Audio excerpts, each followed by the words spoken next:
তোমরা সবাই কেমন আছো? আমি বেশ ভালো আছি। শুক্রবার মানেই ভালো মন্দ কিছু খাসির মাংস, তাতে হরহামেশাই চলে যায়। এভাবে মাখিয়ে রান্না করলে আমার বেশ ভালো লাগে খেতে। তোমরা কি জানো, আমার মা কিন্তু খুব সুন্দর খাসির মাংস রান্না করতো, একদম মুখে লেগে থাকার মতো।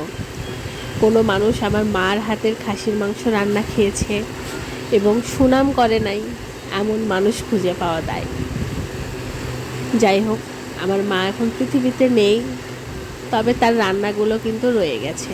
যদিও তার মতো ওরকম স্বাদ আসে না, তারপরেও চেষ্টা করতে তো মানা নেই।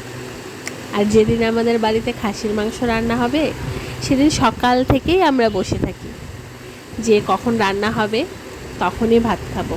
আর খাসির মাংস যখন রান্না হতো, সেদিন তো ভাত একবার নয়, দুইবারও নয়, মনে করো যে ঘন্টায় ঘন্টায় প্রায় খাওয়া হতো।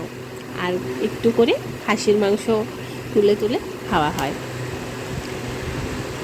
কার কার পছন্দ খাসির মাংস অবশ্যই কিন্তু কমেন্টে জানাবে। আর এই খাসির মাংসর আলু কার কার ভালো লাগে? এই তো সিটি পড়া শুরু হয়ে গেছে।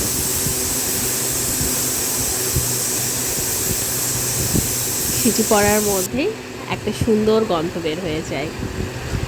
আর এই তো ভাজা আলুগুলো দিয়ে দেওয়া হলো।